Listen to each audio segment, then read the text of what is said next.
Hey everybody, this is Abram with PhysioLab. Today I wanted to talk to you about how we tend to treat soft tissue injuries. These are basically your sprains and your strains. So ankle sprain, hamstring strain, rotator cuff strain, anything that not necessarily surgical, but you did take some soft tissue and stretch it beyond its limit, and now you're having to rehab it. So typically what we do is we will actually go through 4 phases that we try to check the box on before an athlete gets back out on the field, out in the gym, doing whatever they do. So the first thing that we need to accomplish after a strain is regaining mobility. And please ignore my handwriting. I am a fantastic physical therapist. I am terrible when it comes to writing. So with that mobility aspect, that's when you get up after an injury. Let's say you injured your low back, and the next day it's, I can't get out of bed, I can't bend over and tie my shoes, I'm just stuck. Typically, a lot of people will want to start static stretching. So prolonged stretching, you're sitting there, you're holding this position for 30 seconds to a minute. After doing this for about 10 years, I realized I don't love that, especially with a strain. So a muscle strain, the idea is you just took a muscle and you pulled it apart. Don't really like the idea of taking this muscle and putting more stretch on it, pulling it apart further. So what we like to do is we will do strengthen to lengthen. And I'll talk about that here in a minute. Another aspect of mobility is a lot of people will confuse flexibility with mobility. So mobility does not equal flexibility. Flexibility means that you can get into a position. Let's say bend over and touch your toes. Flexibility means you can get down there. Mobility means that you are strong through the entire range of motion, getting into and out of that position.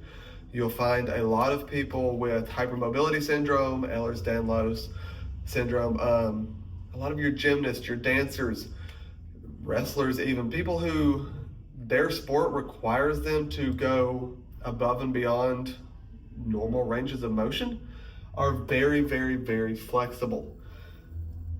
Mobility is where they tend to lack, meaning they can just fall over into a position, but being strong and controlled and stable through that entire range of motion is where physical therapy comes in building that up so that they can either rehab an injury or hopefully prevent future injuries.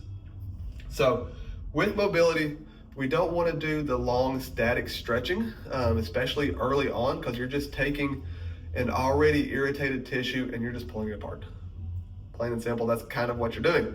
But this is where your soft tissue work in physical therapy, your dry needling, mobilizations, if a joint mobilization is indicated, stuff like that can come in and tap into the nervous system and just let the whole system calm down.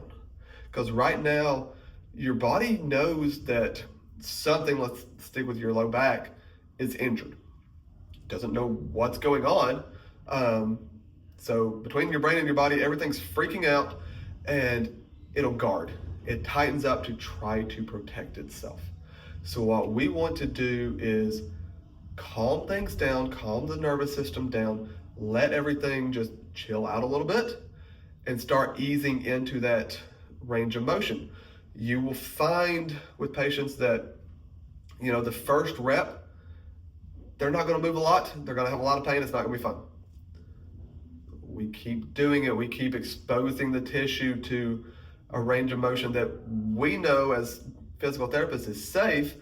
Granted, the patient or the body may not realize that, so we're slowly building into that and basically building up the body's confidence to go through that range.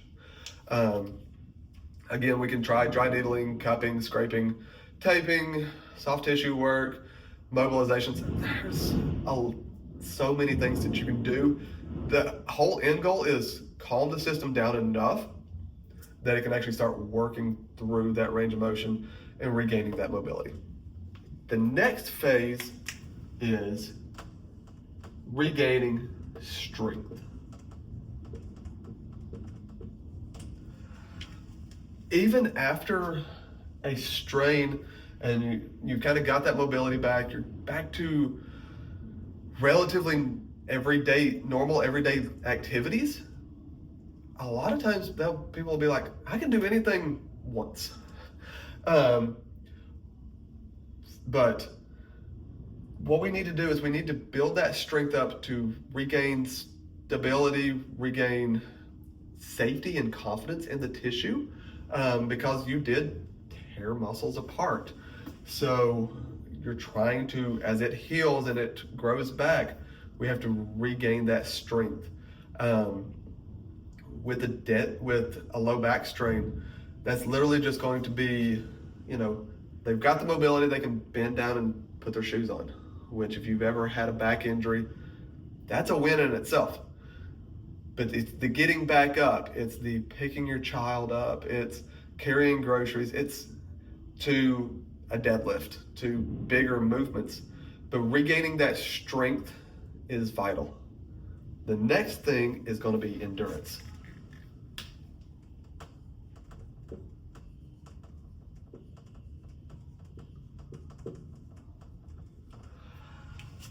So this goes back to like I said, most of the time, especially after you check off mobility and strength, you can do anything once. This is where an injury will start feeling pretty good until you do too much of something. Keeping it simple, like with the low back, this is where you're going to start running into pain if you're just leaning over the sink, just washing dishes, folding laundry. If you're doing, more reps than the tissue is ready for in a CrossFit workout, or say a hamstring or a hip injury. It's like, hey, I started off running, I felt great, I got a half mile in and everything fell apart. So this is where we're running into that muscle endurance aspect that we have to build up. So we've got regained our mobility, regained our strength, regained our endurance.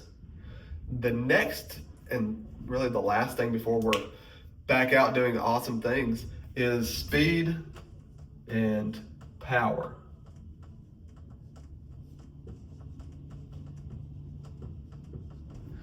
This is your fast, explosive movements.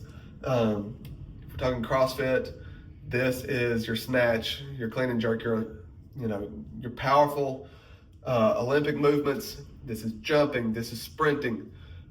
If we're going to just normal life, if this component is missing, let's say a back injury still, and you're helping your buddy move, and you're carrying a couch, and something happens and it tips, and you go to catch it really fast, and then you think, Jesus, take the wheel, this is how I'm going to die.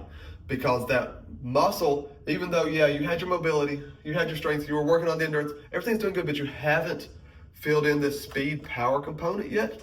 That sudden movement, that fast, full contraction is more than the tissue can tolerate at this time, and everything's going to flare up again.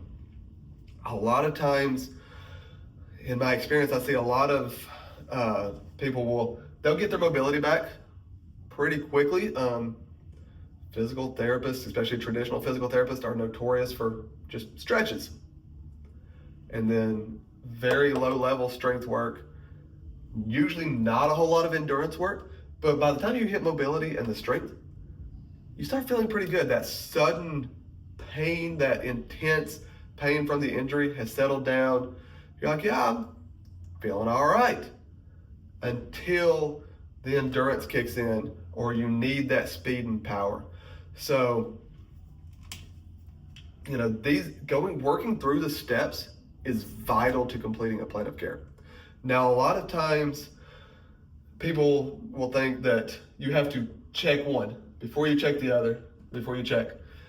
It is a continuum. So we will do a lot of stuff where you are working mobility and strength together, and then working strength and endurance. Especially hitting these 3 points before we ever get to speed and power. And even towards the end of completing a plan, like, we're going to still be working everything. It's not hit A, then B, then C, then D. It's all along the continuum, so that you can build a truly robust human, fully rehab an injury, and send somebody back out better than they were when they got hurt. But that's really the goal, is anytime somebody walks into the clinic, I want you to leave a better athlete than you were when you got hurt. Because good enough is not good enough. If good enough was good enough when you got hurt, you wouldn't have gotten hurt. We want to try to bulletproof you as much as possible. But let me know if you have any questions about this. Hoping to add some more videos in the future, going into a little bit more detail, but this is just a little framework that we use here at PhysioLab to, walk patients through a full plan of care and let everybody understand exactly what's going on. Thank you.